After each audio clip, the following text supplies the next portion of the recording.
بسم الله الرحمن الرحيم. الحمد لله رب العالمين، وصلى الله وسلم على نبينا ومولانا محمد وعلى آله وأصحابه أجمعين. أما بعد، أعوذ بالله من الشيطان الرجيم. بسم الله الرحمن الرحيم. وَإِذَا سَأَلَكَ عِبَادِي عَنِّي فَإِنِّي قَرِيبٌ أُجِيبُ دَعْوَةَ الدَّاعِ إِذَا دَعَانِ فَلْيَسْتَجِيبُوا لِي وَلْيُؤْمِنُوا بِي لَعَلَّهُمْ يَرْشُدُونَ.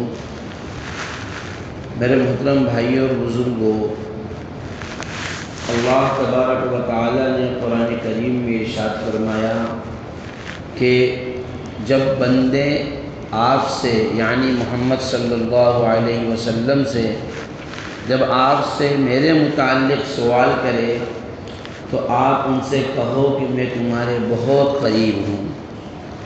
جب تم مجھے پکارتے ہو تو میں تمہاری پکار کو سنتا ہوں. تمہاری کوئی ضرورت ہو تو مجھے کو پکارو، اور اگر ہدایت اور رشد اور صحیح راستے کی تمہیں تلاش ہو تو مجھ پر اور میری باتوں پر یقین کرو. میں نے جو کہہ دیا ہے اس پر یقین کر لو، اس لیے کہ اگر تم نے یقین کر لیا تو پھر تمہاری ضروریات پوری کی پوری کرنا یہ میری ذمہ داری ہے. اللہ تبارک و تعالیٰ پر کوئی چیز لازم نہیں ہے، لیکن بندوں کی دلجوئی کے لیے اللہ تبارک و تعالیٰ فرماتا ہے کہ میں تمہارا ہر کام کرنے والا بن جاؤں گا. ایک حدیث قدسی ہے، بخاری شریف میں روایت موجود ہے. جناب رسول اللہ صلی اللہ علیہ وسلم ارشاد فرماتے ہیں، اللہ تبارک و تعالی نے فرمایا، من عاد لی ولیا فقد آذنتہ بالحرب. دنیا میں جو لوگ میرے ولیوں کو، میرے نیک بندوں کو پریشان کرتے ہیں، میں ان سے جنگ کا اعلان کرتا ہوں. کیوں؟ اس لیے کہ وہ میرے اور بندے کے درمیان کے جو تعلقات ہے وہ پریشان کر کے ان تعلقات کو خراب کرنا چاہتے ہیں. ظاہر سی بات ہے، جب بندہ پریشان ہوگا ذہنی طور پر تو اس کو عبادتوں کا موقع نہیں ملے گا. ذہنی طور پر جب پریشان ہوگا تو دعاؤں کے اہتمام کا موقع نہیں ملے گا. تو اللہ فرماتا ہے کہ میری اور اس کی دوستی کے درمیان میں جو دراڑ ڈالنا چاہے گا اس کا مقابلہ میں کروں گا. کیا کوئی پھر اللہ کی ذات سے مقابلہ کر سکتا ہے؟ اسی لیے اللہ تبارک و تعالیٰ نے بندوں پر کچھ احکام وہ ہیں جو فرض کیے ہیں، اور سب سے زیادہ بندہ اللہ کے قریب ہوتا ہے فرائض کے ذریعے. اس لیے کہ جو چیزیں فرض ہیں ان پر ثواب تو ملتا ہی ملتا ہے، لیکن نہیں کرنے پر گناہ کا بھی اللہ تبارک و تعالیٰ نے اعلان کیا ہے. نمازیں چھوڑیں گے گناہ ملے گا، روزے چھوڑیں گے گناہ ملے گا، زکوٰۃ ادا نہیں کریں گے گناہ ملے گا. تو فرائض میں عمل کرنے پر ثواب ملتا ہے اور نہیں کرنے پر گناہ ملتا ہے. اور اس سے آگے بڑھ کر حدیث میں ہے، اسی حدیث میں اللہ تبارک و تعالیٰ نے ارشاد فرمایا، حضور علیہ الصلاۃ والسلام فرماتے ہیں کہ بندہ فرائض کے ساتھ ساتھ جب نوافل بھی اہتمام کے ساتھ کرتا ہے، نوافل بھی کرنے لگتا ہے. اور نوافل کا مسئلہ کیسا ہے؟ کرو گے تو ثواب ملے گا، نہیں کرو گے تو کوئی گناہ نہیں ملے گا. لیکن حدیث میں جو الفاظ بیان کیے گئے کہ بندہ نوافل کے ذریعے سے اتنا قریب ہو جاتا ہے، اتنا قریب ہو جاتا ہے، اللہ فرماتا ہے کہ پھر میں اس کا محبوب بن جاتا ہوں اور میں اس سے محبت کرنے لگتا ہوں.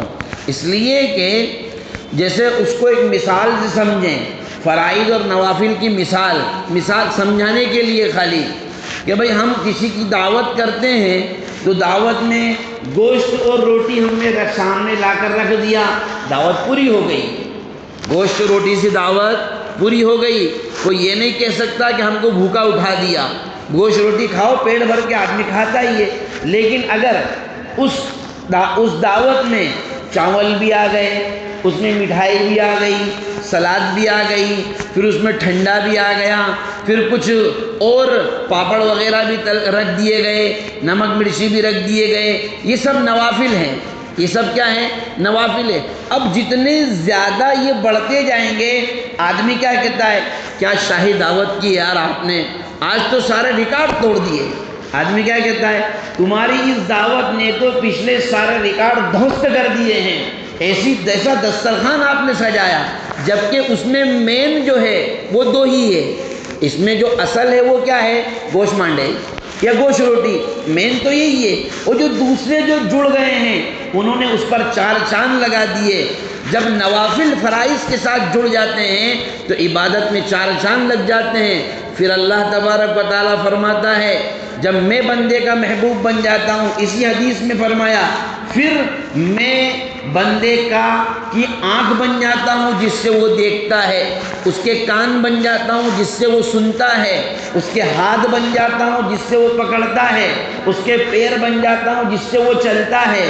اللہ کے تو ہاتھ اور پیر ہونا یہ اس کی شان ہے، لیکن بندوں کی دلجوئی کے لیے، بندوں کو سمجھانے کے لیے اللہ تبارک و تعالیٰ نے فرمایا کہ جب تم ایسا کرتے ہو تو تمہارے ہاتھوں میں، پیروں میں، آنکھ میں، کان میں ایسی صفت اور ایسی صلاحیت میں پیدا کر دیتا ہوں کہ اب ان سے وہی چیز صادر ہوتی ہے جو میں چاہتا ہوں۔ یہ ہے میں کان بن جاتا ہوں کا مطلب، جو میں چاہتا ہوں وہی ان سے عمل سرزد ہوتا ہے۔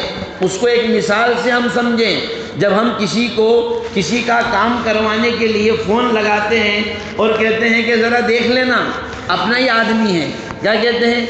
بہت سے لوگ کہتے ہیں کہ ذرا دیکھ لینا اپنا ہی آدمی ہے، اور بہت سے لوگ کیا کہتے ہیں؟ ارے یہ سمجھنا کہ میں ہی ہوں، کیا کہتے ہیں؟ یہ سمجھنا کہ میں ہی لے رہا ہوں، جبکہ آپ لے نہیں رہے ہیں، لیکن اس کا قرب اور اس سے دوستی کو بتلانے کے لیے اللہ تبارک و تعالی بندے کے اتنا قریب ہو جاتا ہے کہ اللہ فرماتا ہے کہ اب تمہارے بدن سے وہی چیزیں سرزد ہوگی جو میں چاہتا ہوں۔ پھر جب تم مجھ سے مانگو گے میں تمہیں تمہاری مراد پوری کروں گا۔ مجھ سے اگر شیطان کے شر سے پناہ مانگو گے، دشمن کے شر سے پناہ مانگو گے، دشمن سے بھی تمہاری حفاظت کروں گا، شیطان کے شر سے بھی تمہاری حفاظت کروں گا، اور پھر تم کو اتنی صلاحیت اور اتنی خوبیاں عطا کروں گا کہ تم صرف جنت والے اعمال کرو گے، جہنم والے اعمال سے تم دور ہو جاؤ گے، جنت تمہارا ٹھکانہ ہوگا اور جہنم سے تمہاری حفاظت ہو جائے گی۔ اللہ تبارک و تعالیٰ نے رمضان المبارک کا خاص مہینہ اسی لیے بندوں کو عطا فرمایا کہ بندے اس میں اتنے منہمک رہیں کہ اس کا پورا بدن اور اس کی پوری باڈی وہ عمل کرے جو اللہ تبارک و تعالیٰ چاہتا ہے۔ ایک مہینے اگر مشق کر لی، ایک مہینے اگر محنت کر لی اور اچھی نیت کے ساتھ، اس لیے کہ دیکھو جو لوگ روزہ رکھنے کے عادی ہوتے ہیں تو ان کو روزہ عید آ جانے کے بھی 2-3 دن بعد تک تو ایسا ہی لگتا ہے کہ ابھی روزہ رکھا ہوا ہے، 2-3 دن تک پیاس بھی نہیں لگتی، 2-3 کیوں؟ یہ جو عادت بنی ہے ایک مہینے کی، اس عادت کا اثر ہے۔ اب اگر کوئی بندہ گناہوں کو ہمیشہ چھوڑنے کی عادت بنا لے گا تو جو کیفیت رمضان کے مہینے میں ہے بس وہی کیفیت غیر رمضان میں بھی رہے گی۔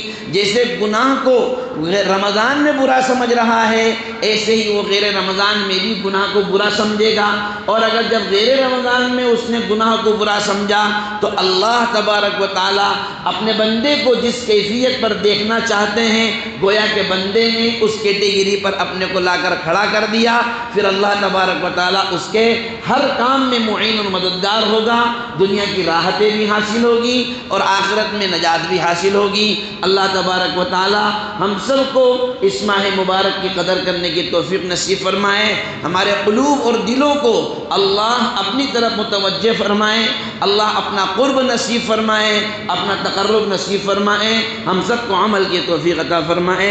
وما توفیقی الا باللہ، وآخر دعوانا الحمد للہ رب العالمین۔